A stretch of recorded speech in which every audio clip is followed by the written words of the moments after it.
She walked into the kitchen, turned on the gas, and placed her head in the oven.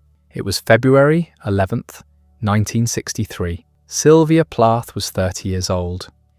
In the room above, her two small children slept, carefully sealed off with wet towels and tape. She'd left them bread and milk. She'd written their names on an envelope containing her psychiatrist's phone number, pinned to the baby carriage downstairs. She'd planned everything with the same meticulous precision she brought to her poetry. And then she was gone. But to understand why, we need to go back to a humid October day in 1932, when a little girl was born who believed from her earliest memories that she had to be perfect, that anything less than extraordinary was failure, that the world was watching, waiting for her to prove she deserved to exist at all. The story of Sylvia Plath is not just about a poet who killed herself. It's about what happens when brilliance collides with expectation, when talent meets trauma, when the masks we wear to survive eventually suffocate us. This is the story of a woman who tried to be everything to everyone and lost herself in the performance. Boston, Massachusetts, October 27th, 1932. The world into which Sylvia Plath was born was already fractured.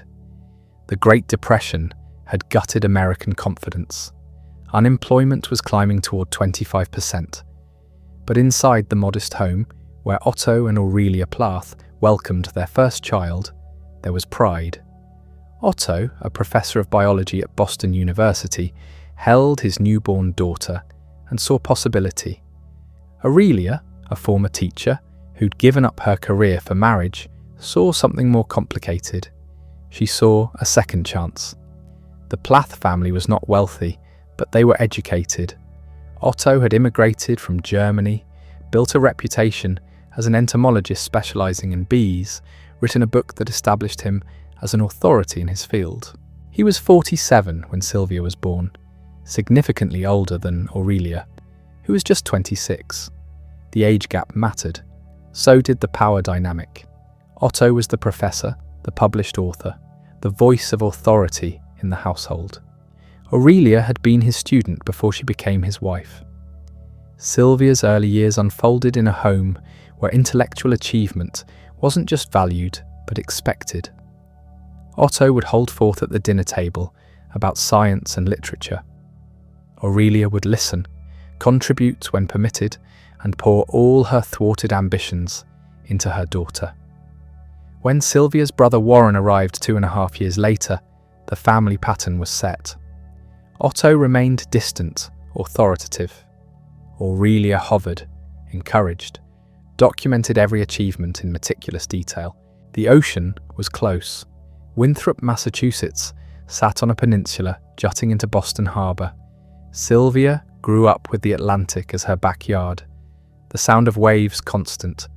She'd later write about the sea obsessively, but in those early years it was simply home. She collected shells. She played on the beach with Warren. She started writing poems before she could properly spell. At 8 years old, Sylvia published her first poem in the Boston Herald. It was about hearing sounds. A child's verse, unremarkable, except that it existed at all, except that it marked the beginning of a pattern. Write, submit, succeed, repeat. Aurelia kept the clipping. She kept everything. Every report card, every certificate, every scrap of evidence that her daughter was special. Then Otto got sick. He'd been ignoring symptoms for months. Numbness in his foot. Fatigue. He was convinced he had cancer, convinced he was dying, and his certainty became a self-fulfilling prophecy of sorts. He refused to see doctors. By the time he finally sought treatment in 1940, the diagnosis wasn't cancer at all. It was diabetes, treatable if caught early, but Otto had waited too long. Gangrene had set in. His leg was amputated. 3 weeks later, he was dead from an embolism. He was 55. Sylvia was 8. The world cracked open.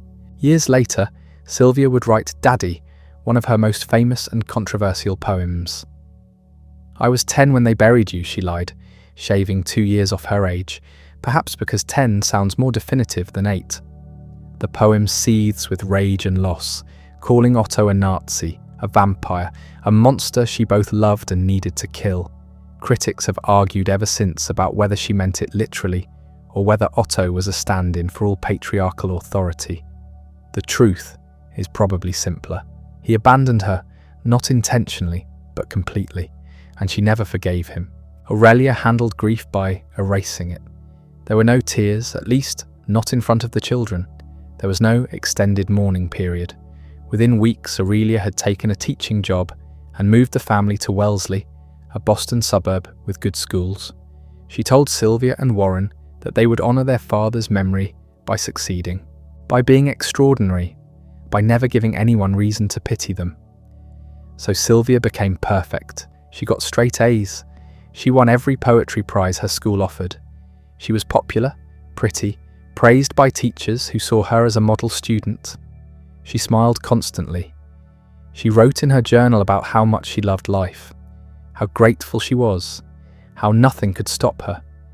And underneath, something else was building, a pressure, a sense that any crack in the facade meant total collapse. Wellesley in the 1940s was comfortable, safe, suffocating, tree-lined streets, colonial homes, a prestigious women's college at its centre that represented everything Aurelia wanted for her daughter.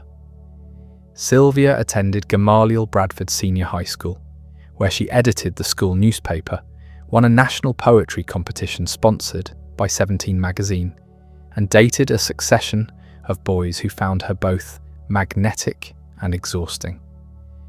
She was performing even then.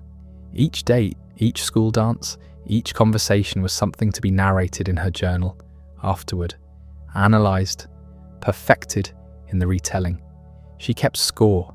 How many boys liked her? How many parties she was invited to? How her grades compared to everyone else's? Nothing was just experienced. Everything was measured against an invisible standard she could never quite reach. The journals reveal someone frantically paddling beneath a calm surface. She wrote about feeling hollow, about wearing masks, about the gap between how she appeared and how she felt. But she also wrote about her ambitions, and they were staggering. She would be a famous writer. She would publish in major magazines. She would go to an Ivy League college. She would marry well. She would have children. She would do it all, be it all, prove to the world and to her dead father that she was worth something. In 1950, Sylvia graduated from high school as class secretary and co-valedictorian. She'd already been accepted to Smith College, the prestigious women's school in Northampton, Massachusetts. It was exactly what Aurelia wanted. It was exactly what Sylvia wanted. It was the next rung on the ladder she'd been climbing since Otto died. Smith College in 1950 was an institution designed to produce educated wives. The official line was that Smith women could do anything, but the unofficial expectation was that they'd marry well and support their husbands' careers. Most students came from wealthy families. Sylvia, attending on scholarship, was acutely aware that she didn't quite belong. Her clothes weren't as nice. Her spending money was limited.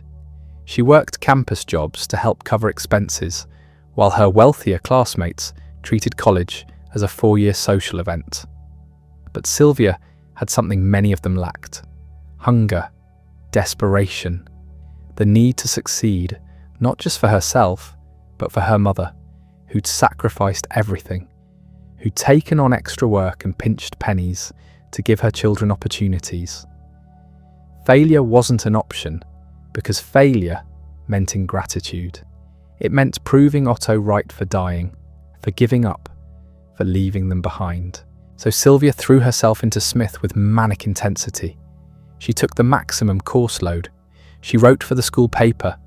She submitted poems and stories to national magazines, collecting rejection slips that she pinned to her wall like battle scars. She dated constantly, filling her calendar with different boys, each one a potential character in the story she was writing about herself. She barely slept.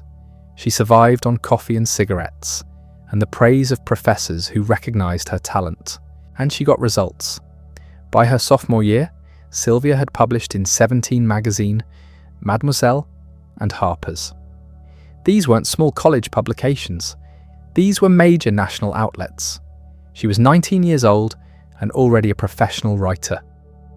The praise rolled in. Her mother was proud. Her professors were impressed. Other students envied her. Inside, Sylvia was fragmenting.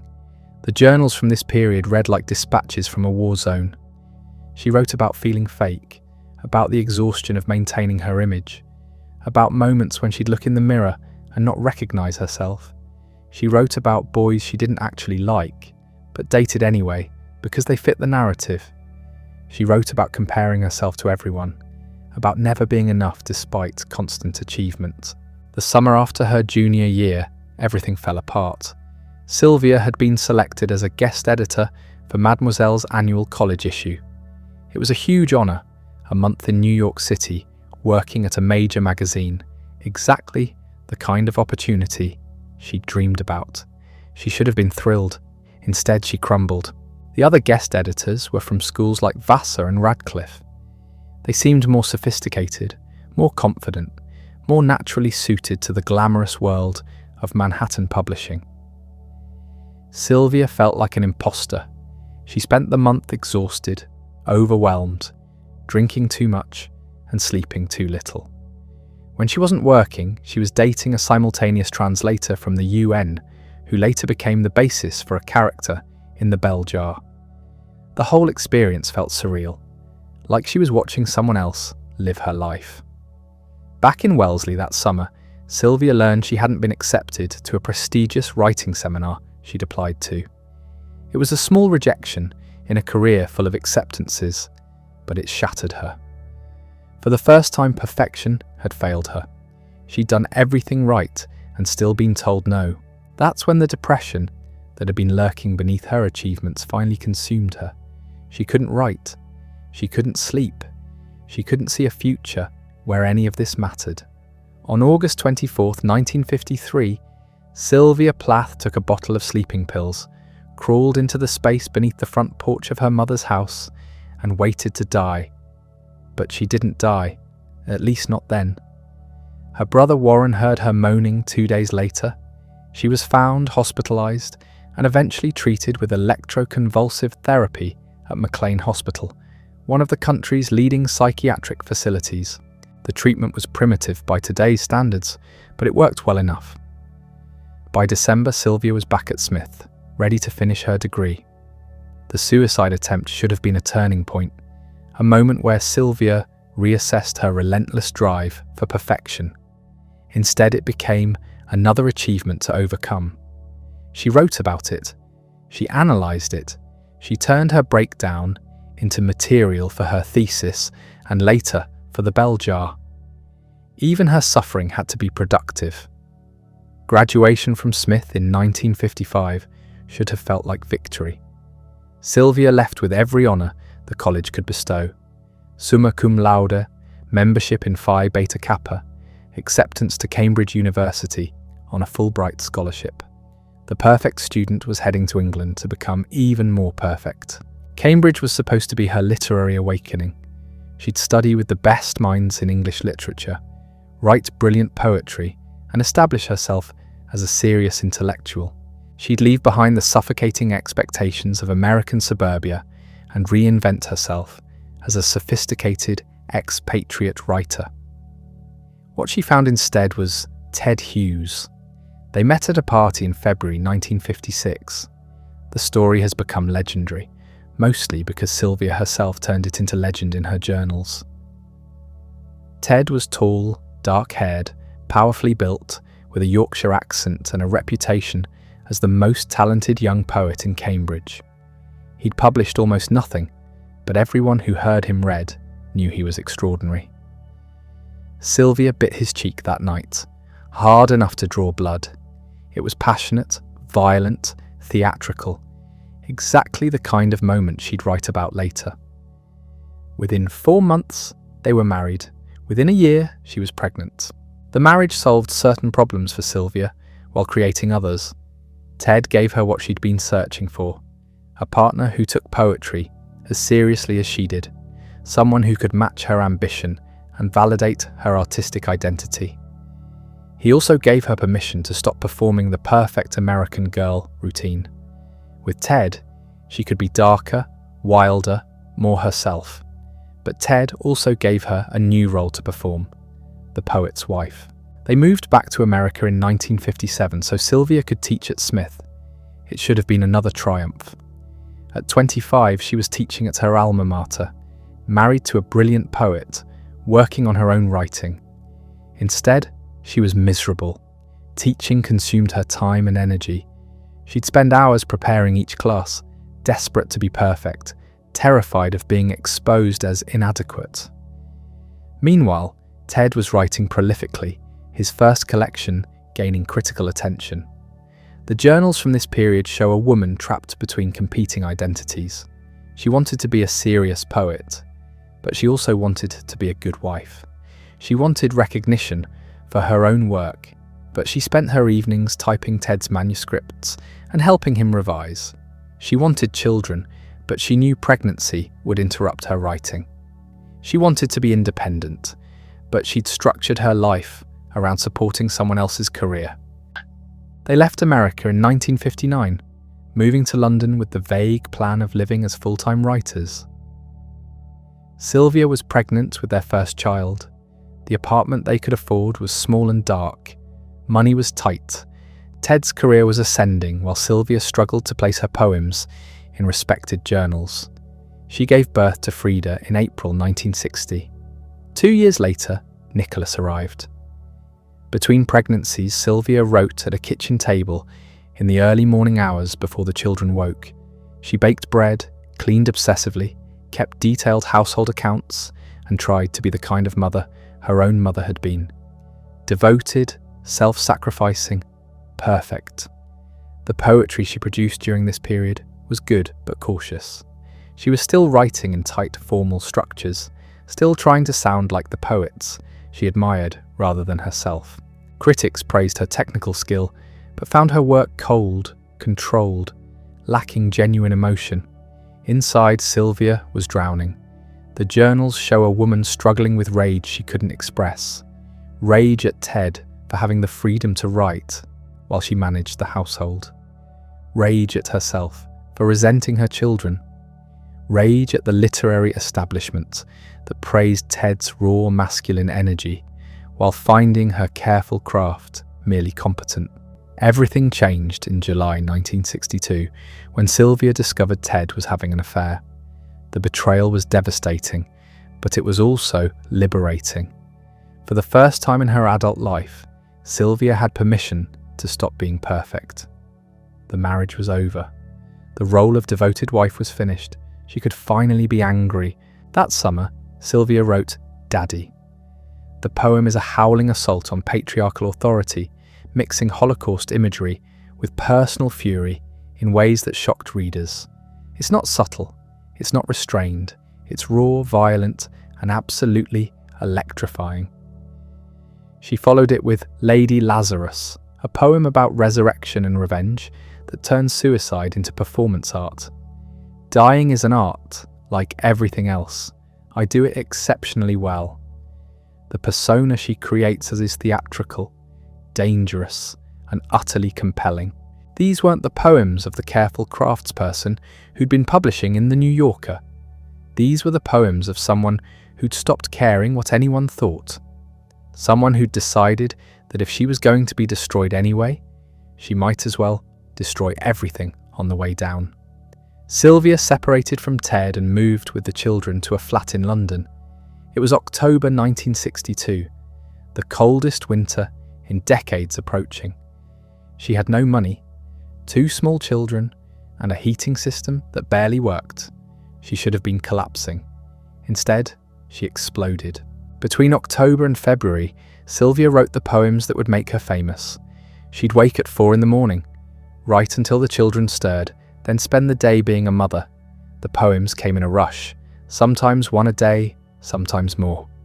Ariel, Eat the Applicant, Edge, Tulips, Fever 103. They're not like anything else in American poetry at the time. They're furious, hallucinatory, technically brilliant, and utterly uncompromising. She was writing herself free. Every poem was an exorcism. Every line was a refusal to be what anyone expected. The perfect student was gone. The devoted wife was gone. What remained was something dangerous and magnificent. Her doctor put her on antidepressants. They didn't work. She tried to find childcare so she could write more. The weather was brutal, the children kept getting sick, and the isolation of single motherhood in a foreign city was crushing. On February 11th, 1963, Sylvia sealed the children's bedroom door with tape and towels. She turned on the gas oven in the kitchen. She placed her head inside. This time, no one heard her moaning. This time, she succeeded. She was 30 years old. The tragedy is obvious. A brilliant poet dead at 30, 2 young children without a mother, a body of work cut short just as it was reaching its full power. But there's another tragedy that's less obvious. Sylvia Plath spent her entire life trying to be perfect, and the only time she wrote freely was when she'd given up on perfection entirely. The late poems work because they abandon control. They're messy, excessive, theatrical, self-dramatizing. They're everything Sylvia had spent her life trying not to be. They're real. After her death, Ted Hughes became the executor of her estate. He published Ariel in 1965, though he rearranged the manuscript and removed some poems. The collection made Sylvia posthumously famous. Critics recognized immediately that something extraordinary had happened in those final months. But Ted also destroyed her last journal, the one covering the final months of her life. He claimed he did it to protect their children. Maybe he did. Maybe he destroyed it because he couldn't bear what she'd written about him. We'll never know. What we do know is that Sylvia Plath's work has been read, analysed, and debated for over 60 years now. Generations of readers, especially women, have found in her poems a voice for their own rage, their own struggles with depression, their own resistance to the roles they're expected to play. The Bell Jar, her semi-autobiographical novel, published under a pseudonym just before her death, has never been out of print. It's assigned in high schools and colleges. It speaks to teenagers who feel trapped by expectations, who can't see a future that doesn't crush them. Her poetry has influenced everyone from Anne Sexton to Sharon Olds to contemporary poets working today.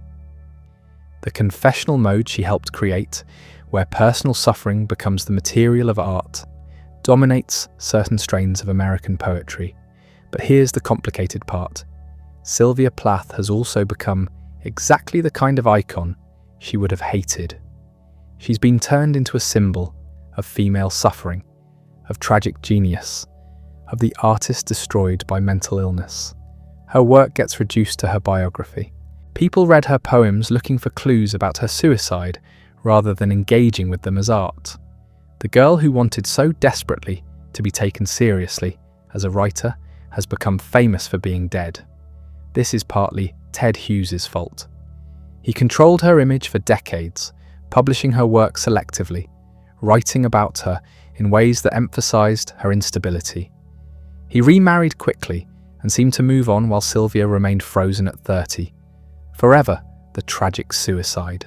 But it's also partly Sylvia's fault.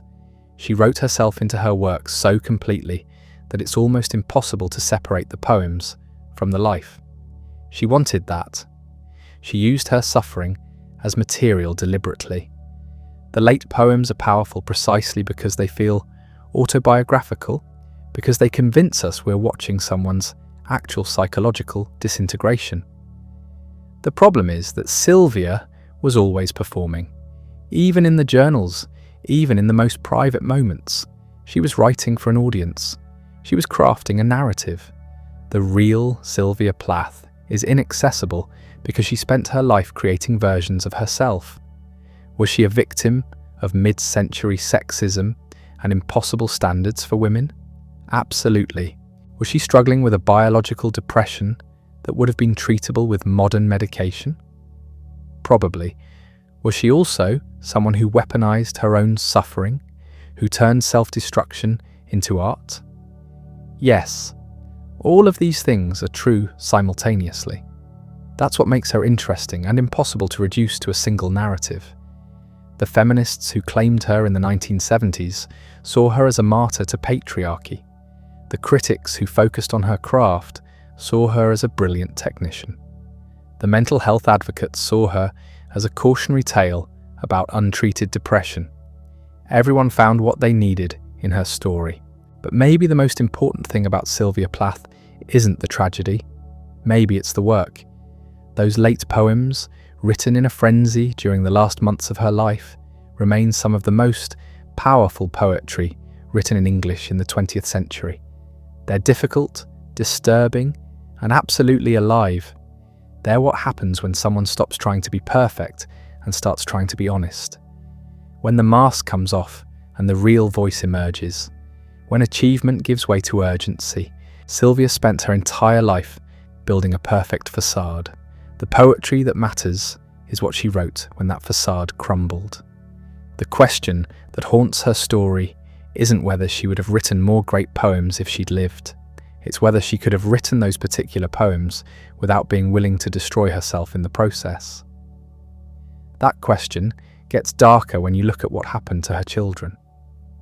Frida and Nicholas grew up in the shadow of their mother's suicide.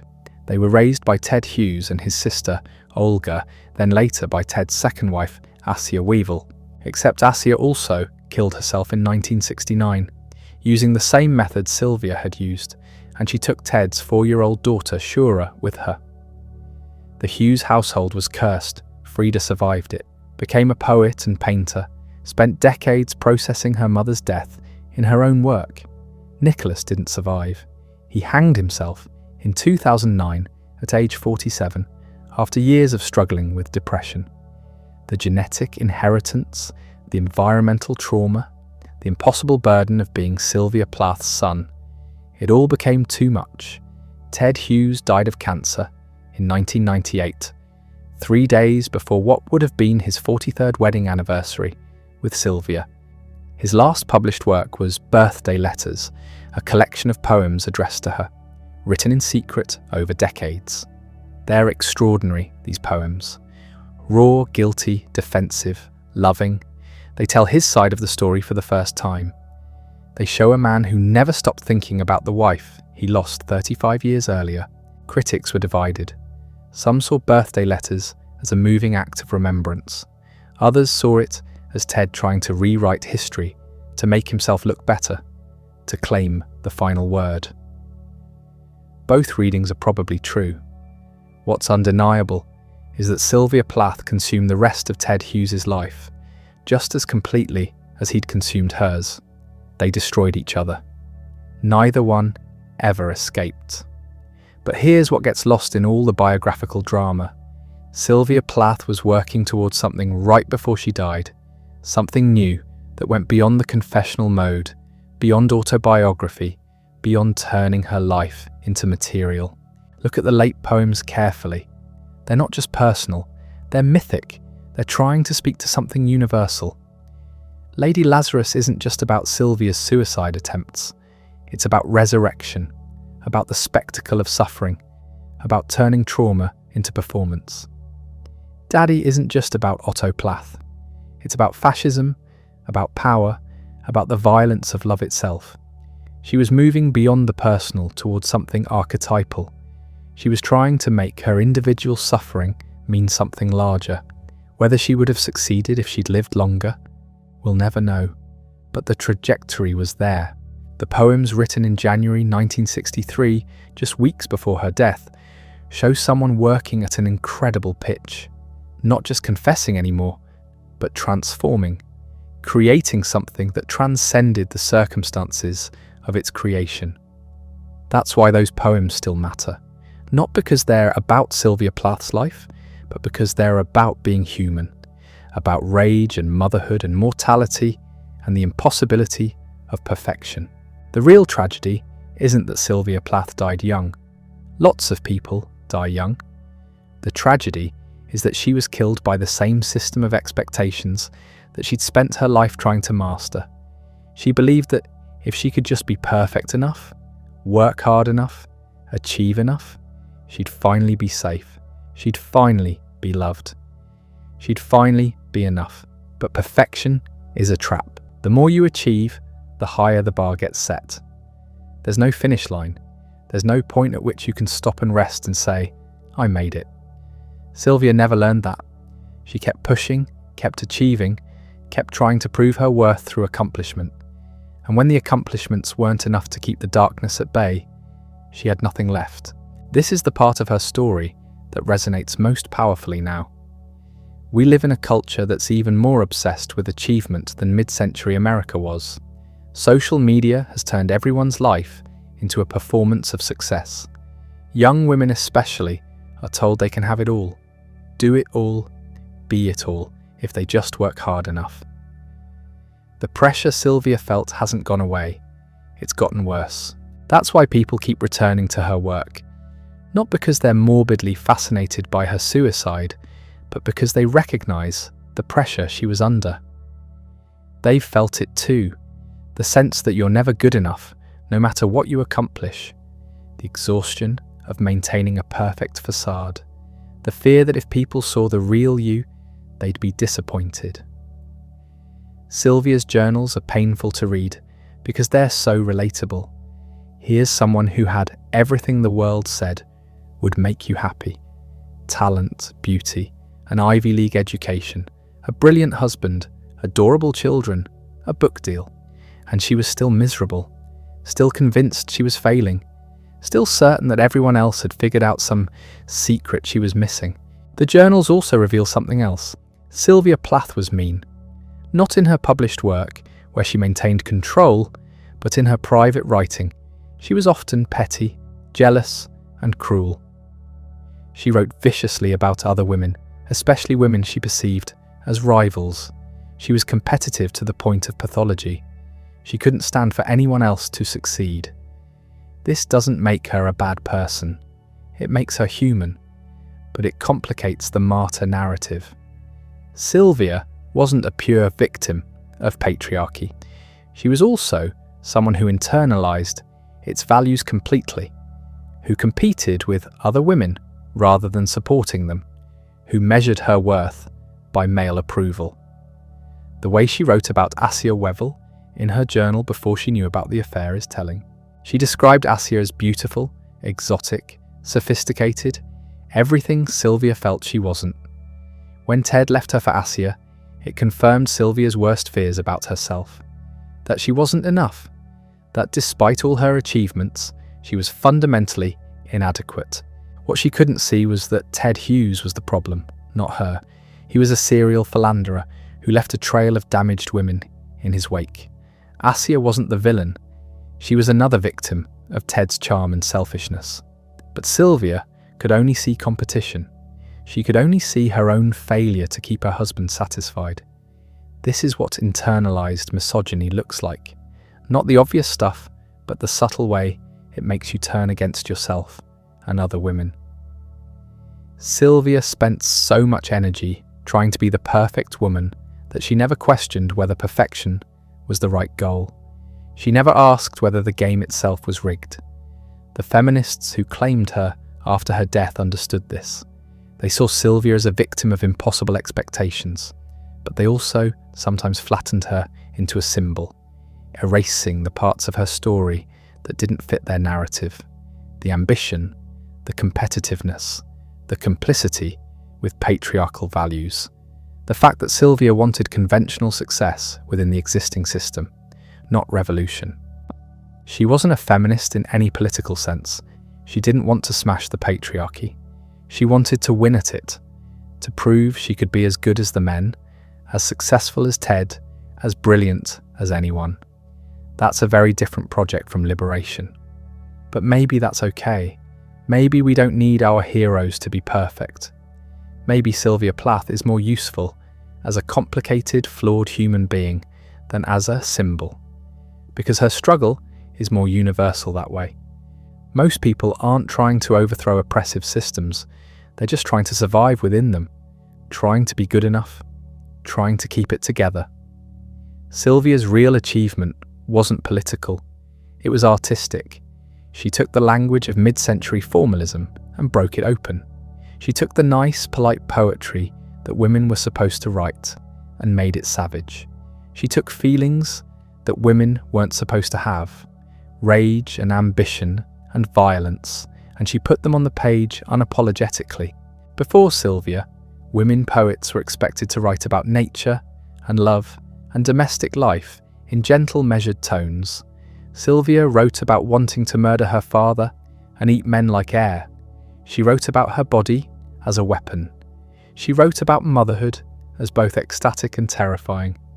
She wrote about female anger in a way that was genuinely shocking at the time.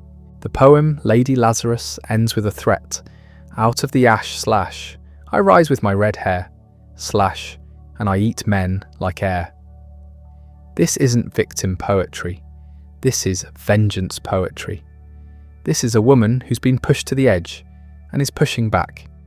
The fact that Sylvia wrote this weeks before killing herself doesn't make it less powerful. It makes it more, because she was trying to find a way forward, trying to transform the suffering into something else. Power maybe, or art, or just survival. The poems were working. They were getting stronger, more confident, more original. If she could have held on a little longer, if the depression had lifted even slightly, she might have made it through, but she didn't. And we're left with these fragments of what she might have become, these glimpses of the writer she was turning into in those final months. Someone fiercer than the Sylvia who wrote the Colossus, someone more honest than the Sylvia who performed for the cameras, someone who'd stopped trying to be perfect and started trying to be real. The manuscript she left on her desk that morning, the one she'd arranged so carefully before turning on the gas, was a novel. A second novel, never published, that Ted Hughes claimed was destroyed or lost. He said it was about the end of their marriage, written in the raw aftermath of the separation. He said it was too personal, too painful, too revealing. He said it was better that it didn't exist. We'll never know if that's true. We'll never know what Sylvia wrote in those pages, what story she was trying to tell, what version of events she wanted preserved. Ted controlled the narrative completely. He decided what got published and when. He edited her journals, removing sections he claimed were unflattering to people still living. He shaped her posthumous reputation according to his own interests. The feminist critics who attacked him for this weren't wrong. He did suppress evidence. He did control the story. But he was also a grieving widower trying to protect his children from their mother's rage. The journals Sylvia left behind were full of vicious things about Ted, about their marriage, about his family. Publishing them unedited would have been devastating for Frida and Nicholas. So Ted made choices. Some were probably self-serving, some were probably necessary. All of them were irrevocable. We don't have access to the full Sylvia Plath. We have the version Ted Hughes allowed us to see. That fact alone tells you everything about the power dynamics of their relationship, even after death. But here's what survived despite Ted's editing. The poems, the late poems especially, the Ariel poems, the ones that made her famous. Those couldn't be suppressed because they'd already been written, already existed in final form. Ted couldn't change them without it being obvious. He could arrange them differently, which he did, putting them in an order that made Sylvia seem more depressed and suicidal than the order she'd chosen. But the poems themselves remained, and they're extraordinary. Reading them now, 60 years later, they still feel urgent and alive. They don't feel like museum pieces or historical artifacts. They feel like they were written yesterday by someone who's absolutely furious about something that still hasn't been fixed. That's the mark of great art. It transcends its moment of creation. Sylvia was writing about her specific life, in her specific time, but she was also writing about something permanent. The trap of femininity, the impossibility of being both ambitious and loved, the violence that lurks underneath domestic life, the way depression lies to you about your worth. These themes haven't aged because the problems haven't been solved. Women still struggle with impossible standards. Mental illness still kills people who seem to have everything. The gap between the public self and the private self still exists. Sylvia's particular circumstances were unique, but her struggle was universal. That's why we can't let her become just a symbol of tragic female suffering. She was more interesting than that. She was a brilliant craftsperson who worked obsessively at her art. She was an ambitious careerist who wanted fame and recognition. She was a complicated person who contained multitudes, who could be generous and petty, loving and cruel, brave and terrified all at once. The poems she left behind capture that complexity. They're not suicide notes, they're works of art. They deserve to be read as art, engaged with as art, judged by artistic standards. The biographical context matters, but it's not the only thing that matters. Maybe it's not even the most important thing. The question of how to read Plath now, in the 21st century, is genuinely difficult, because there's a version of engaging with her work that feels voyeuristic and reductive. That treats the poems as clues to a mystery rather than as poems. That reads The Bell Jar as autobiography rather than fiction.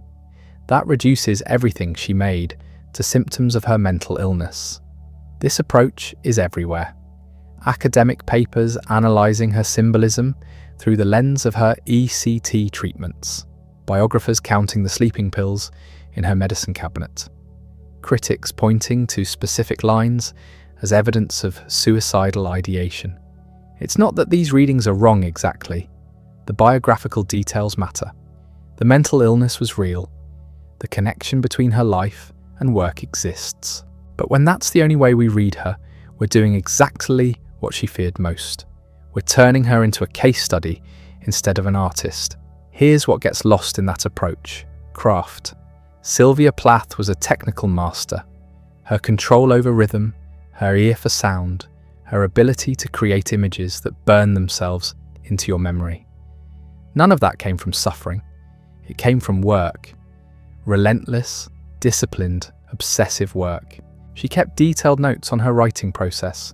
She revised constantly.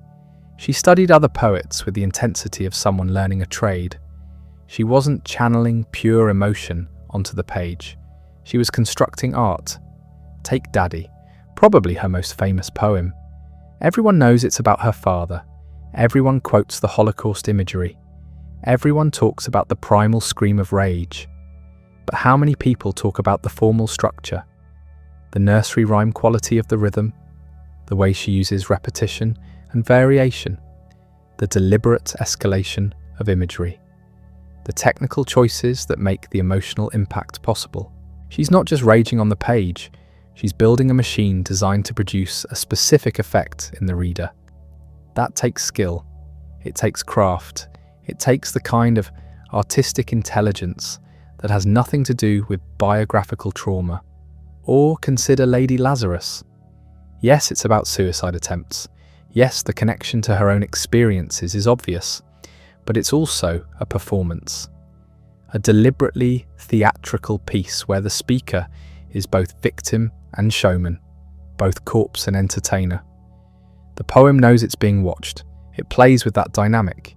It's self-conscious about its own spectacle. That level of artistic sophistication gets ignored when we reduce the poems to symptoms. We miss the humour, the irony, the performative elements. We miss the fact that Sylvia was in control of her material, shaping it deliberately for effect. She knew what she was doing. She knew these poems were good. She knew they would outlast her. That's not the thinking of someone who was purely a victim of circumstance. That's the thinking of an artist who understood her own power. The tragedy isn't that she was talented despite being mentally ill. The tragedy is that she was brilliantly talented and also mentally ill. And in 1963, there weren't good treatment options available. She died not because she was a doomed poet, but because psychiatry failed her.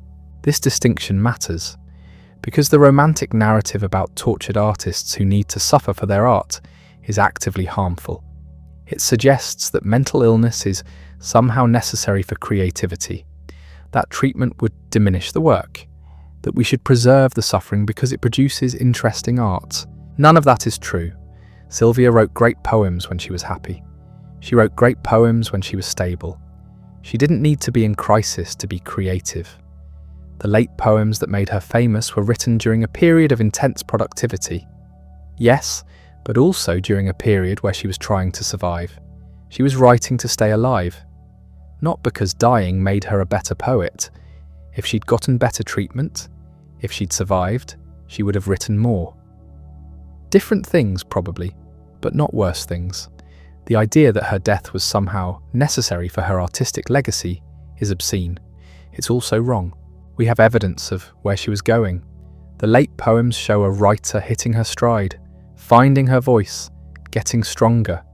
She was evolving. She was improving. She wasn't burning out. She was burning up, in the sense of pure creative energy. The Ariel manuscript she left behind, the one she'd carefully arranged before she died, shows a trajectory. It starts with the word love and ends with the word spring. She structured it as a movement from darkness toward light, from rage toward renewal. That was her intended arc. Ted changed the order when he published it. He added later darker poems. He removed some of the lighter ones. He restructured it to end with death rather than rebirth. His version became the canonical text. It shaped how we understand those final months. It made her seem more suicidal, more determined to die than her own arrangements suggested. Why did he do that? Maybe because that's how he experienced those months. Maybe because he was processing his own guilt. Maybe because he genuinely thought his version was better. We can't know, but we can recognise that the received version of Sylvia Plath's final work was shaped by someone else's editorial choices, not her own vision. This is where the feminist critique of Ted becomes impossible to dismiss. He didn't just control the narrative after her death. He changed her art. He altered the meaning of her final statement. He imposed his interpretation over hers. That's not just editing, that's appropriation. And yet, the poems themselves survived. Whatever order they're in, whatever context they're given, the words on the page remain. You can still read them. You can still feel their power. You can still recognize the voice behind them as belonging to someone who was fully alive when she wrote them. Someone who was trying to say something true about being human. That voice is what matters, not the biographical details, not the marriage drama, not the mythology. The voice, the specific, individual, unmistakable sound of Sylvia Plath's consciousness rendered into language. Listen to how she opens Edge, one of the last poems she wrote. The woman is perfected. Her dead body wears the smile of accomplishment. That's not confessional rambling. That's precision. That's control. That's an artist making deliberate choices about tone and imagery and meaning. Or Ariel, the title poem of her most famous collection, Stasis in Darkness. Then the substanceless blue pour of Tor and distances. This is technical mastery, the movement from stillness to motion, the way sound creates meaning, the controlled explosion of imagery. She wasn't just talented, she was one of the best poets of her generation. Not the best woman poet, not the best confessional poet, one of the best poets, period. Her gender matters for understanding the constraints she faced and the subjects she chose. But it doesn't diminish or qualify her achievement. The problem is that being a woman poet in the 1950s and 60s meant being taken less seriously, meant having your work read as autobiography rather than art, meant being called confessional when male poets writing about their lives were called honest, meant being dismissed as hysterical when men writing with similar intensity were called passionate. Sylvia was aware of this double standard. She wrote about it explicitly in her journals. She knew that being a woman writer meant fighting for recognition that male writers received automatically. She knew her ambition would be seen as unfeminine. She knew her anger would be pathologized. And she was right. Look at how she's been treated posthumously. Her male contemporaries who also wrote personal poetry, who also struggled with mental illness, who also died young, they get studied as artists. She gets studied as a case. They get biographies that focus on their work. She gets biographies that focus on her marriage. This isn't an accident. This is the systematic devaluing of women's artistic achievement. The assumption that when women write about their lives, it's narcissistic confession, but when men do it, it's universal truth. The belief that women's emotions are excessive and unstable, while men's emotions are profound and important. Sylvia fought against this her entire career. She fought to be taken seriously as an artist. She fought to be reviewed fairly. She fought to be paid the same as male writers. She fought for space to work. She fought for time to write. She fought for recognition of her talent. She won some of those battles. Her late poems were starting to get serious attention. She was being published in important magazines. She was building a reputation, but she didn't live to see the full recognition of what she'd accomplished. She died right as her career was taking off. That timing matters, because it means we don't have the mature work she would have produced in her 40s, 50s, 60s. We don't have the perspective that comes with age. We don't have the benefit of decades of artistic development. We have a truncated career, a fragment of what could have been. This is the real tragedy. Not that she was a doomed poet who burned too bright, but that she was an artist who was just hitting her stride when she died, who had so much more to say, who was evolving and growing and getting better, who was stolen from us by a combination of mental illness, inadequate medical care, and the grinding pressure of trying to be an ambitious artist while also being a mother and wife in the early 1960s. That last part deserves emphasis because the material conditions of her life matter. She was trying to write while caring for 2 small children in a freezing flat during the worst winter in decades. She was doing this without childcare, without help, without her husband, during a time when women were expected to manage domestic life perfectly while also pursuing their careers as a side project. The myth of the suffering artist obscures these practical realities.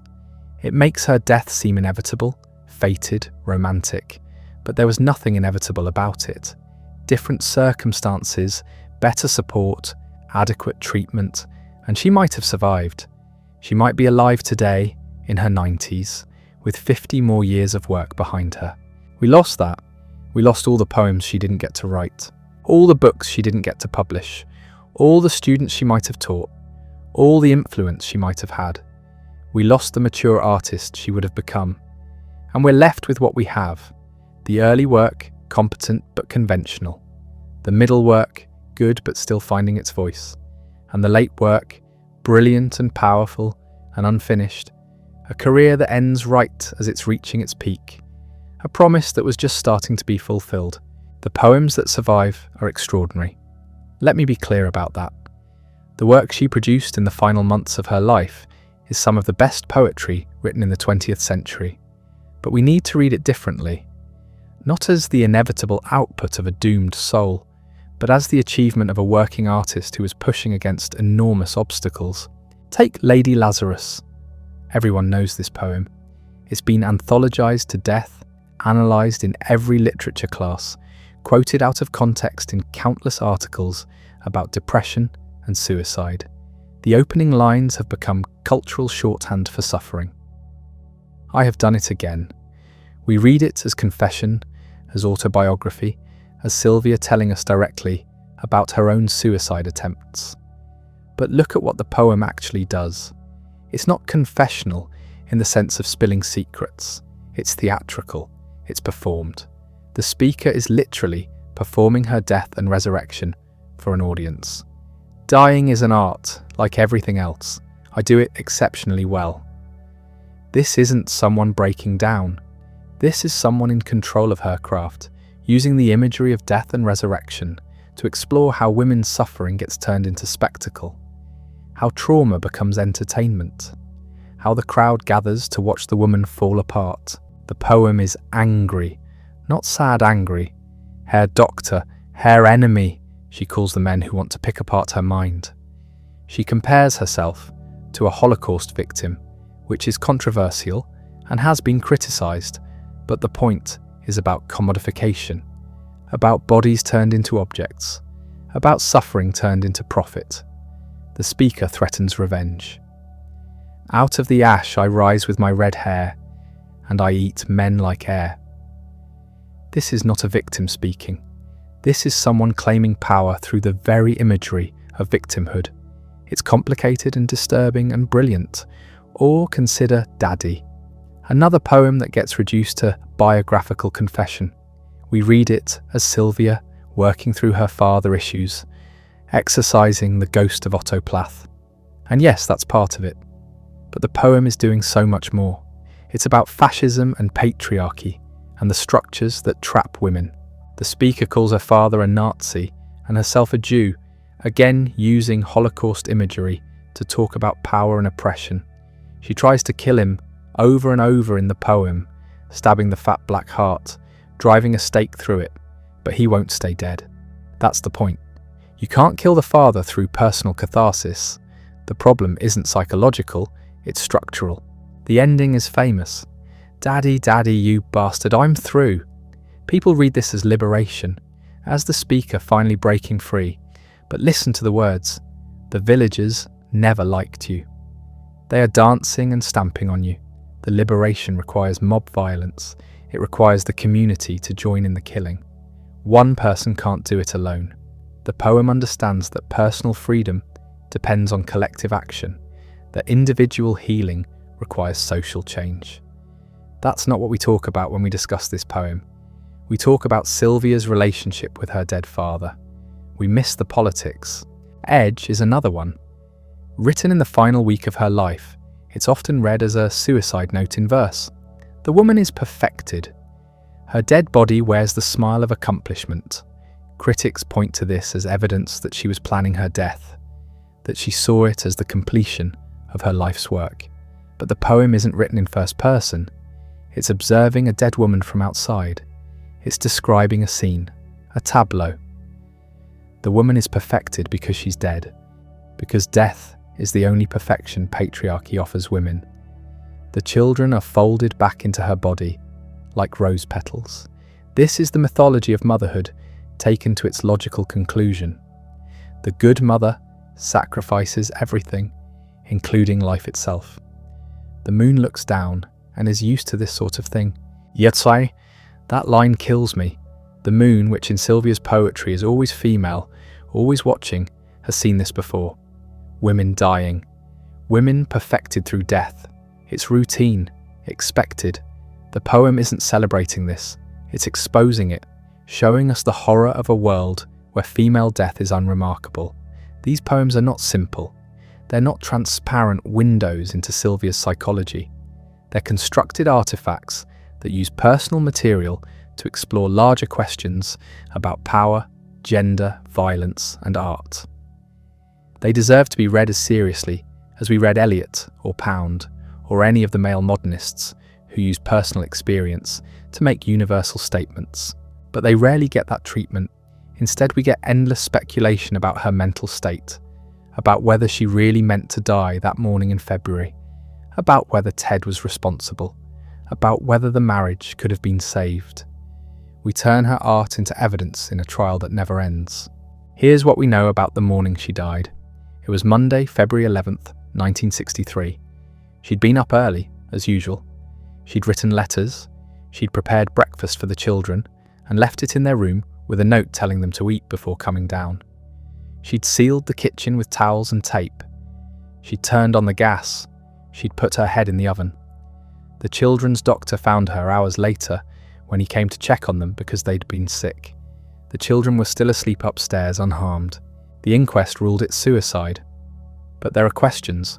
She'd left food for the children, suggesting she expected them to be okay. She'd made an appointment with her doctor for later that day. She'd arranged for her au pair to arrive at 9. Some people think she was timing it so she'd be found before she died, that it was a cry for help that went wrong. Others think these were the actions of someone making sure the children would be cared for after she was gone. We'll never know. She's not here to tell us. And the obsession with figuring out her intentions, with determining whether it was really suicide or a terrible accident, is another way of avoiding the work. Because either way, she's dead. Either way, we lost her. Either way, the poems exist and need to be read. The mythology around her death is immense.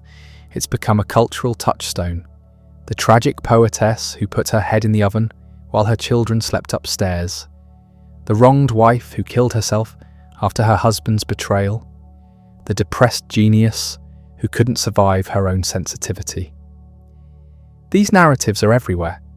They shape how we read the poems, how we think about female artists, how we understand mental illness and creativity. But they're reductive.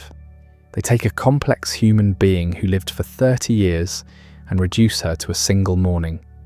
They take a body of work that evolved over more than a decade and reduce it to a suicide note. They take a woman who wanted to be remembered as a poet and turn her into a cautionary tale. Ted Hughes spent the rest of his life dealing with the aftermath. He was vilified, called a murderer, blamed for her death. His name was chiseled off her gravestone repeatedly by feminists who saw him as the villain of her story. He controlled her estate, published her work, wrote introductions explaining her poems. He was accused of suppressing material, of destroying her final journal, of shaping her legacy to protect his own reputation. Some of those accusations were true. He did destroy a journal. He said it contained material that would have hurt the children. He did control what got published and when. He did write those introductions that framed how we should read the work. But he also made sure the poem survived. He published collections that established her reputation. He fought to keep her work in print. It's complicated. Asia Weevil, the woman Ted left Sylvia for, killed herself 6 years later. She used the same method. She also killed their 4-year-old daughter. The parallels are unbearable. Ted's relationship with both women ended in their suicides. The pattern seems to suggest something about him, something dark, but reducing it to Ted Hughes killed 2 women ignores their agency, their illness, their individual circumstances. It makes them props in his story instead of people with their own struggles. The truth is that mental illness killed Sylvia. Depression, inadequately treated in an era when treatment options were limited, combined with circumstances that would challenge anyone. A failed marriage, financial stress, the responsibility of 2 small children, the isolation of being a single mother in a foreign country during the worst winter in memory, the exhaustion of trying to be an artist while also being everything else. Any one of those things is difficult. All of them together, with no support system, with depression in 1963, when attitudes about mental health were primitive. It's not surprising that she didn't make it. It's tragic, but it's not mysterious. What's mysterious is why we can't let her be a poet, why we need her to be a victim, or a martyr, or a warning, why her death matters more than her work, why Sylvia Plath has become shorthand for troubled female genius instead of simply a name attached to extraordinary poems. We focus on their personal lives, their relationships, their struggles. We turn them into characters in their own stories instead of creators of art. We did it to Virginia Woolf, to Anne Sexton, to every woman writer who struggled with mental illness. Their illness becomes their identity. Their work becomes evidence of their illness. Part of it is our cultural fascination with tragic young death, the 27 Club, the beautiful corpse, the artist who burns bright and dies young. We romanticize it. We make it meaningful. We pretend there's something noble about dying before you get old, but there's nothing noble about it. It's just loss. And part of it is that Sylvia's story has become useful. It serves purposes. For feminists, she's a martyr to patriarchy, a woman destroyed by marriage and motherhood and male betrayal. For mental health advocates, she's a cautionary tale about untreated depression. For creative writing teachers, she's an example of confessional poetry, of turning pain into art. For people who believe genius requires suffering, she's proof. All of these narratives contain truth, but they're incomplete. They flatten her. They make her death the point instead of the tragic interruption of a career that was just beginning to reach its potential.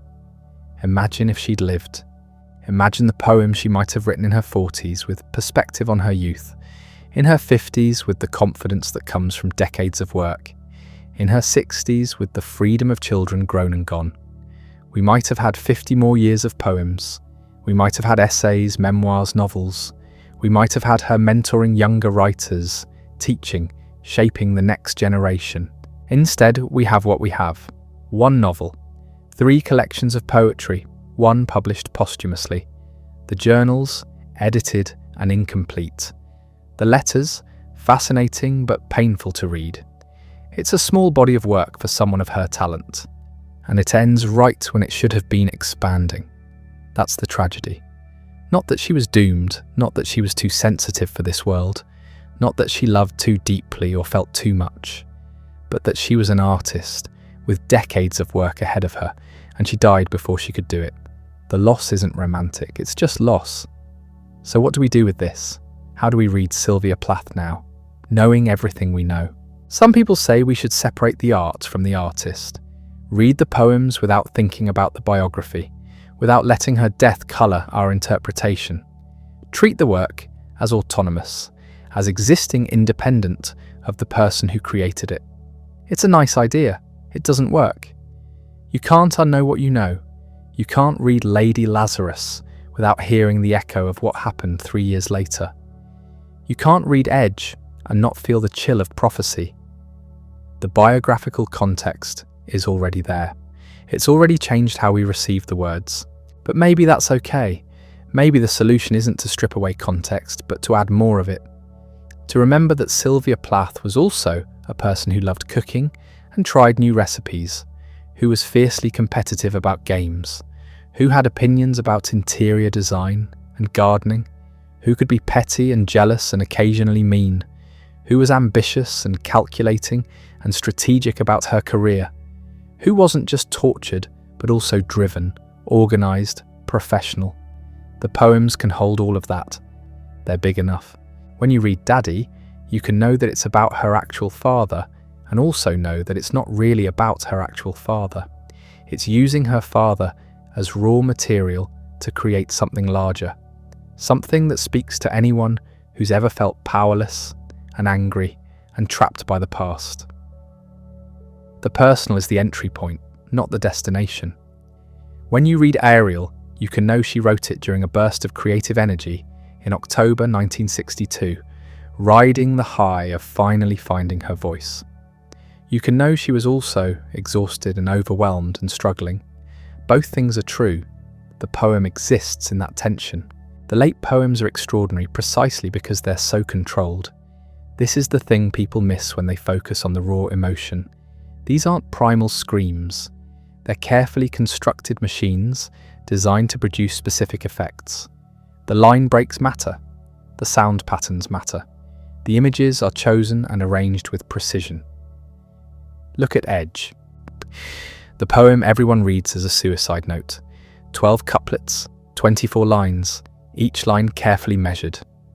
The repetition of perfected in the opening. The classical reference to the Greek idea of a beautiful death. The moon personified as a woman looking down. It's formal, it's deliberate, it's doing things that only poetry can do. Or Words, one of the last poems she wrote.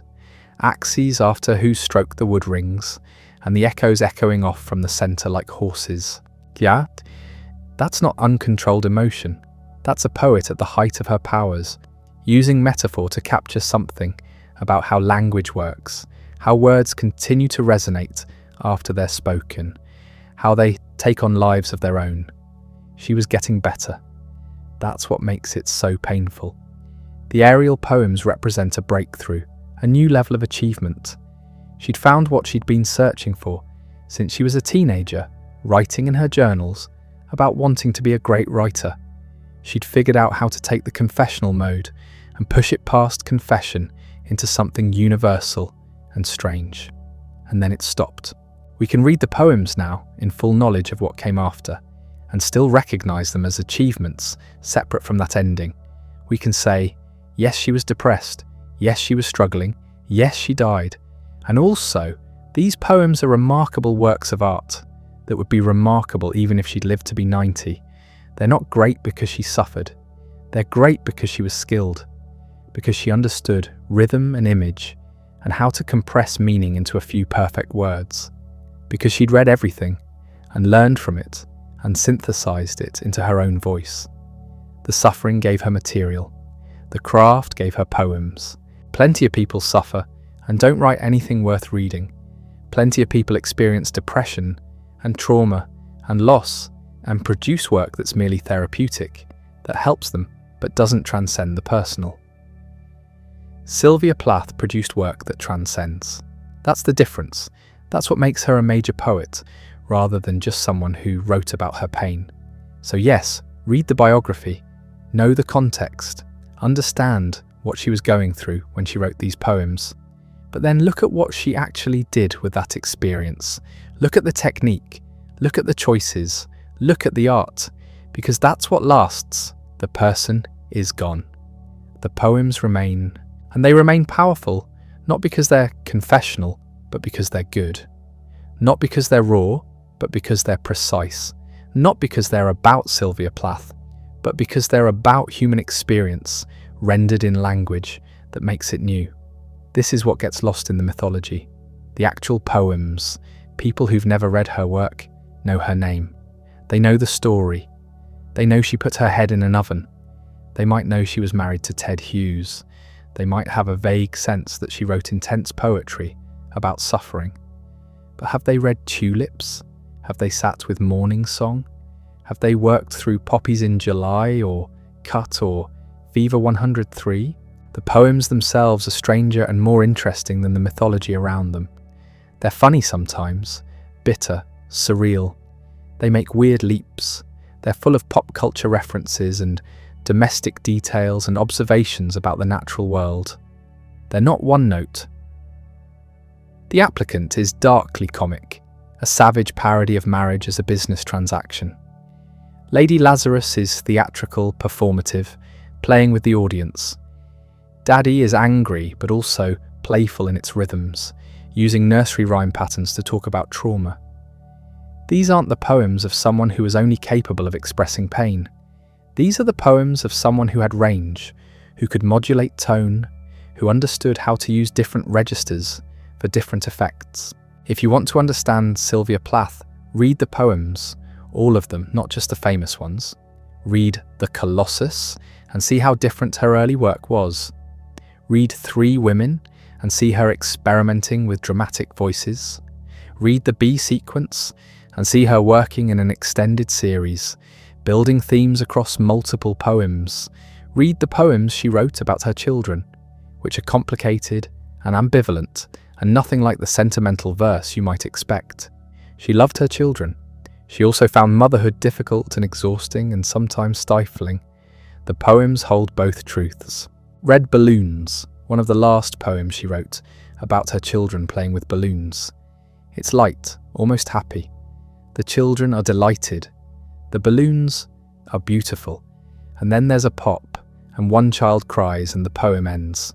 It's not heavy-handed. It doesn't announce its meanings. It just observes. That's the poet we lose when we reduce her to the mythology. The observer, the craftsperson, the person who noticed things and found words for them. She would have kept noticing. She would have kept finding words. If she'd lived, we would have had more poems and they would have been different from the ones we have. She would have grown. She would have changed. She would have surprised us. Artists don't stay the same. They develop. Their concerns shift. Their techniques evolve. At 30, Sylvia Plath was writing certain kinds of poems. At 40, she would have been writing different poems. At 50, different again. We know this because we can see it happening in the brief arc we have. The poems from 1956 are different from the poems from 1959, which are different from the poems from 1962. She was always moving, always pushing herself, always trying to get better. The trajectory was upward. That's what makes it so hard. She wasn't declining. She wasn't running out of things to say. She was just getting started. And then the winter came, and the depression came, and the isolation came, and she made a decision that can't be unmade. We're left with the poems, a body of work that's substantial but incomplete, powerful but fragmentary, enough to establish her as a major voice of the 20th century. Not enough to show us everything she might have done. It has to be enough. It's all there is. But we can read it rightly. We can stop using her death as the lens through which we interpret everything. We can stop treating the poems as symptoms or evidence or cries for help. We can read them as poems. We can acknowledge that yes, she was writing from a place of emotional intensity, and yes, that intensity came from real pain. And also, yes, she was shaping and controlling and crafting that intensity into art. Pain doesn't automatically become art. It has to be transformed. That transformation requires skill. Sylvia Plath had that skill. She earned it through years of practice, through reading and studying and revising and trying again. She wanted to be great. She worked to be great. She achieved greatness in the limited time she had. That's not the same as saying her death made her great. That's not the same as saying suffering is necessary for art. That's not the same as romanticizing what happened to her. It's saying she was a serious artist who produced serious work, and we should take that work seriously, on its own terms. The mythology will probably never go away. The story is too compelling. The tragedy is too dramatic. Every generation discovers Sylvia Plath and thinks they're the first to really understand her. But maybe each generation can also add something, can complicate the narrative a little more, can push back against the simplifications, can say, yes, she died young, and yes, it was tragic, and also, look at what she did while she was here. Look at the poems, look at the actual art, because that's what survives, not the marriage or the suicide or the dramatic story. The poems, the words she put on paper in her careful handwriting, the images she constructed, the rhythms she heard, those are still here, they're still working, they're still making readers feel things and think things and see things differently. That's what matters. That's what lasts. Everything else is noise. The real Sylvia Plath, whoever that was, is gone. We can't know her. We can only know the work she left behind and the traces of her life that others recorded. We can't save her. We can't go back and prevent what happened. We can't give her the life she might have had. But we can read the poems. We can teach them. We can share them. We can keep them alive. We can remember that she was a poet first. Everything else is secondary. The woman who wrote in her journal at 15 that she wanted to write books that would be read after she was dead got her wish. The books are being read. The poems are being taught. The name endures. Not the way she might have wanted. Not with the long career she deserved. But the work survives. And maybe that's enough. Not for her. She should have had more time. But for us, for readers, for poetry. The poems are enough to establish her importance, to secure her place, to ensure she's remembered not as a victim or a cautionary tale, but as a poet. A poet who died too young. But a poet. That's who Sylvia Plath was. That's who she should be remembered as. Not the girl who put her head in the oven. The woman who wrote Ariel and Daddy and Lady Lazarus and dozens of other poems that changed what poetry could do. The mythology obscures that. The truth reveals it. She was a poet. She made art. The art remains. And that brings us back to where we started, to the question of why Sylvia Plath matters now. Why her work still gets taught. Why people still argue about her. Why the mythology persists alongside the poetry. Part of it is simply that she was good. The poems work. They have power. They do things that other poems don't do. When you read Daddy or Lady Lazarus, you feel something shift. The language does something to you. That's not mythology, that's craft, that's art functioning at a high level. But part of it is also timing. Plath died right as the confessional poetry movement was gaining momentum, right as feminism was beginning its second wave, right as the culture was starting to have conversations about mental health and women's lives and the costs of domesticity. Her death and her work arrived at a moment when people were ready to receive them. If she had died in 1943 instead of 1963, would we remember her? Maybe, maybe not. The context matters. The cultural moment matters. Plath's work spoke to something people were beginning to articulate. She gave voice to things that had been whispered. She made poetry out of subjects that had been considered too personal, too ugly, too female. That's part of her importance. She helped change what poetry could be about, what it could say, how it could sound. Before Plath, you couldn't write certain kinds of poems. After Plath, you could. She opened doors. She showed what was possible. The confessional mode has its critics. Some argue it's self-indulgent, that it prioritizes personal experience over craft, that it mistakes therapy for art. Those critiques have merit. Not every confessional poem is a good poem. Not every personal revelation makes for effective poetry, but Plath's best work transcends those limitations. It's not just personal, it's not just confession, it's transformation. She takes private pain and makes it public art. She takes individual experience and makes it universal. She takes the specific details of her life and turns them into something larger. That's the difference between a diary entry and a poem, between raw experience and shaped art. Plath understood that difference. She was interested in the transformation, in the making of the thing, not just the feeling of the thing. Her journals show this. She writes about her life, yes, about her struggles and fears and desires, but she also writes about technique, about rhythm and sound, about what works and what doesn't. She's constantly analysing, revising, improving. She's a poet thinking about poetry, not just a person venting emotions. This is why the biographical approach, while understandable, is ultimately limiting. It reduces the poems to documents. It treats them as evidence of a life, rather than as works of art. It makes the poet more important than the poetry, but the poems exist independently of the poet. They have their own life, their own logic, their own power. You don't need to know anything about Sylvia Plath to be affected by Ariel. You don't need her biography to understand The Moon and the Yew Tree. The poems work on their own terms. Of course, context can deepen understanding. Knowing that Plath wrote Daddy after her father's death adds dimension. Knowing about her marriage to Hughes adds resonance to certain poems.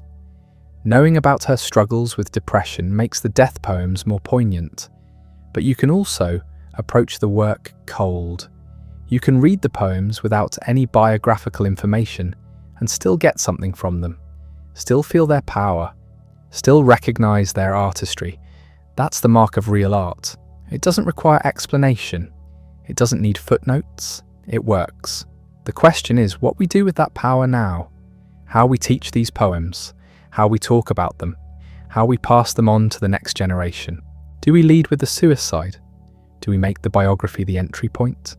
Do we focus on the drama and the tragedy and the famous marriage? Or do we start with the poems themselves? Do we let the art speak first? There's no single right answer. Different approaches work for different audiences, but there's a danger in letting the mythology overwhelm the poetry, in making Plath into a symbol rather than a writer, in using her as a cautionary tale rather than celebrating her achievement. She deserves better than that. The work deserves better than that. We owe it to her and to poetry to keep the focus where it belongs, on the actual words on the actual page, on what those words do and how they do it. This doesn't mean ignoring the life. It doesn't mean pretending the biography doesn't exist. It means keeping things in proportion. It means remembering what's primary and what's secondary. The poems are primary. Everything else is context. When you read Tulips or Edge or Fever 103, you're encountering art. Not autobiography, not confession, not therapy. Art, carefully constructed, deliberately shaped, consciously crafted. That's what Plath was doing. That's what she cared about. That's what she wanted to be judged on. The personal elements are there. Yes, the anger and pain and fear are there, but they've been transformed, shaped into something that can be shared, something that has meaning beyond the individual experience, something that lasts. That transformation is the heart of poetry. It's what separates art from mere expression. Anyone can express emotion. Not everyone can make that emotion into something that resonates with strangers, something that survives its creator, something that continues to work decades or centuries later. Plath achieved that transformation. Not in every poem. She wrote some failures, some experiments that didn't quite work, some pieces that are interesting mainly for what they reveal about her development. But in her best work, the transformation is complete. The personal becomes universal. The private becomes public. The temporary becomes permanent. Consider Morning Song, one of her poems about motherhood. It's personal in that it's about her experience as a new mother. But it's not just about her. It's about the strangeness of having a new person in the house. The way a baby seems alien and familiar at once. The way love and exhaustion mix together. The way the world changes when you become responsible for another life. These are universal experiences. They belong to millions of parents. But Plath found the words for them, found the images, found the rhythm. She made art out of common experience. That's what poets do. That's what she did better than most. Or take The Applicant, her savage poem about marriage as transaction. It's about her own marriage, perhaps, about the roles women were expected to play, but it's also about something larger, about how we package and sell ourselves, about how relationships become negotiations, about how the personal becomes commercial. The poem works because it's not just complaint, it's not just anger, it's critique shaped into art, it's observation turned into satire, it's experience transformed into something that can be shared and understood by people who have never met Sylvia Plath and never will. That's the power of real poetry. It takes the specific and makes it general. It takes the individual and makes it collective. It takes one person's experience and turns it into something that belongs to everyone. Plath understood this. She knew that writing about yourself was only the beginning. You had to do something with that material, had to shape it, had to make it into something that could stand on its own, had to create art that would outlive you. She succeeded. The art outlived her. It continues to live. It continues to find new readers. It continues to provoke and challenge and move people. That's success by any measure. That's what matters. The mythology will persist. The debates will continue. People will keep arguing about whether she was a feminist or a victim, whether Hughes destroyed her or she destroyed herself, whether the suicide was inevitable or preventable, whether she's overrated or underrated, whether her fame is deserved or inflated. These arguments are ultimately beside the point. They're interesting as cultural history. They tell us something about how we read poetry, how we think about artists, how we construct narratives around creative lives. But they don't change the fundamental fact. The poems exist, they work, they matter. You can read Ariel right now. You can experience what Plath created. You can feel the power of those words. You can recognize the skill and vision and artistry that went into making them. You don't need to resolve any biographical questions. You don't need to take a position on her relationship with Hughes. You don't need to diagnose her mental state. You just need to read the poem. That's what she wanted. That's what any poet wants, to be read, to have the work speak, to create something that survives beyond the circumstances of its creation, to make art that lasts. Plath did that. She made art that lasted. She wrote poems that are still being read, still being taught, still being argued about. She changed what poetry could do. She opened up new possibilities. She influenced generations of writers who came after her. That's her legacy, not the suicide, not the marriage, not the drama, the poems, the actual work, the words on the page. That's what endures, that's what matters, that's what we should remember. She was 30 when she died. She had been publishing serious poetry for about 7 years. In that brief window, she produced a body of work that established her as a major poet. That's an extraordinary achievement. That's what we should focus on. Not the wasted potential, though, that's real. Not the tragedy, though that's undeniable. The achievement. What she actually did, what she actually made. The poems that exist because she wrote them. The art that survives because she created it. Sylvia Plath was a poet. She lived as a poet. She worked as a poet. She thought as a poet. She died as a poet. And she left behind poetry. That's the story. That's the truth. That's what matters. Everything else is interpretation. Context. Background. Useful for understanding, yes. Important for analysis, certainly. But secondary to the primary fact. The poems exist. They have power. They work. When you read Lady Lazarus, you're experiencing something Plath made. Something she crafted with care and skill and vision. Something she meant to last. Something she meant to matter. And it does. It has. It will. That's the real Sylvia Plath. Not the girl in the photographs. Not the tragic figure of legend. Not the victim, or the martyr, or the symbol. The poet. The artist. The maker of poems that changed what poetry could be. She deserves to be remembered that way. As a poet first, as an artist whose work matters because of what it achieves, not because of how her life ended, as someone who contributed something valuable to literature, as someone whose writing will outlast the mythology that surrounds it. The poems are what remain. The poems are what we have. The poems are what we should celebrate and study and share. Not the death, not the tragedy, not the story, the art. That's the lesson, that's the truth. That's what Sylvia Plath left us. Poetry that works, art that lasts, words that continue to resonate decades after they were written. That's enough. That's everything.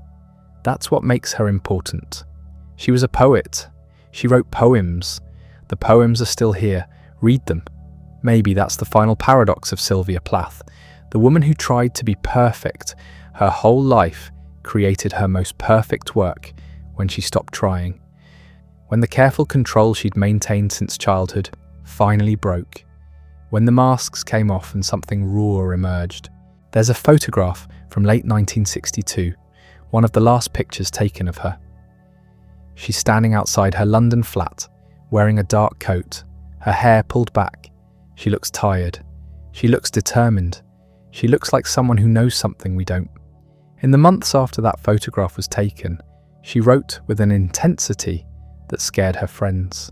She'd wake at 4 a.m. in a freezing flat, write until dawn, then spend the day caring for 2 small children. The poems came so fast she could barely keep up with them. She was racing something. Maybe time, maybe death, maybe just her own exhaustion. She didn't make it, but the poems did. That distinction matters more than anything else we've talked about tonight. Because here's what survives when everything else falls away. The actual words, the actual lines, the actual poems that you can still pick up and read right now, 60 years later. Out of the ash I rise with my red hair, and I eat men like air. Ah, daddy, daddy, you bastard, I'm through. The woman is perfected. Her dead body wears the smile of accomplishment. These aren't historical artifacts. They're living things. They still bite. They still burn. They still do exactly what Plath designed them to do. She spent her whole life wanting to be taken seriously as a writer, wanting recognition, wanting to matter, and she got it, though not the way she wanted, not with the long career she deserved, not with the chance to see her own impact. But the work matters.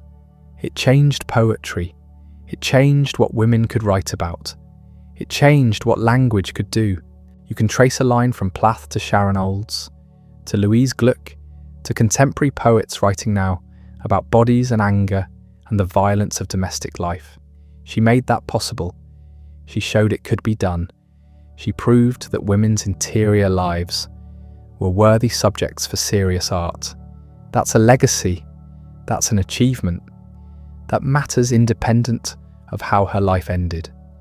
The suicide will always be part of the story. It's too dramatic to ignore, too tragic to forget. But it doesn't have to be the only story. It doesn't have to be the lens through which we read everything she wrote. She was working towards something right before she died, something bigger than confession, something beyond autobiography. She was trying to make her personal suffering speak to something universal, trying to transform private pain into public art, trying to create poems that would outlast their creator. She succeeded. The poems outlasted her. They'll outlast all of us. They'll still be here when everyone who knew her personally is gone. When the gossip about her marriage has finally faded, when the arguments about Hughes's role have been exhausted, the poems will remain. Words dry and riderless, the indefatigable hoof taps. That's from one of her last poems. She understood that words continue after we're gone, that they take on their own life, that they echo in ways we can't control or predict. Her words are still echoing, still finding new readers, still provoking arguments and analysis and passionate responses, still doing the work that poetry does when it's working right. That's what we should take from this. Not the cautionary tale about mental illness, not the romantic myth about suffering and art, not the drama of the marriage or the tragedy of the suicide. The poems, the actual work, the thing she made that survives. Sylvia Plath wanted to be a great poet. She worked for it. She studied, she practiced, she revised, she pushed herself, she took risks, she failed sometimes and succeeded other times and kept going. And in the last few months of her life, everything she'd been working toward came together. The voice she'd been searching for finally emerged. The poem she'd been trying to write finally got written. She achieved what she'd set out to achieve. Then it ended. Too soon, too young, too sad, but the achievement stands. You can argue about what killed her. Depression, isolation, betrayal, bad timing, inadequate medical care, the impossible pressures of trying to be both artist and mother in 1963. All of those factors were real. All of them contributed, but none of them erase what she accomplished. She wrote poems that matter, poems that last, poems that continue to find readers and move them and change how they think about language and emotion and what poetry can do. That's success. That's the real story. Not the tragedy, but the triumph. Not what was lost, but what was made. Not the death, but the work. Sylvia Plath was a poet. She died at 30. She should have lived longer. She should have written more. She should have had the career she deserved. But she wrote what she wrote, and what she wrote is extraordinary. The woman who put her head in an oven on a February morning in 1963 also wrote Ariel and Lady Lazarus and Daddy and dozens of other poems that expanded what poetry could be. Both things are true, but only one of them matters for poetry. Only one of them contributes to literature. Only one of them gives us something we can still use. The poems are what we have. The poems are what she left. The poems are what make her important. Everything else is context. The poems are the text. Read them, teach them, share them, keep them alive. Not as evidence of a tragic life, but as examples of extraordinary art. Not as symptoms of mental illness, but as achievements of craft and vision and skill. She was a poet who died too young, but she was a poet. That's what she wanted to be remembered as. That's what she was. That's what the work proves. 30 years, 7 years of serious output, one brilliant final burst of creativity, and poems that will outlast everyone reading this, everyone who knew her, everyone who argues about her. The art remains. That's enough, that's everything. That's what Sylvia Plath left behind. Not a cautionary tale, not a tragic story, not a symbol or a martyr or a victim. Poems, just poems. Extraordinary poems that do things only great poems can do. That's her legacy. That's what matters. That's what lasts.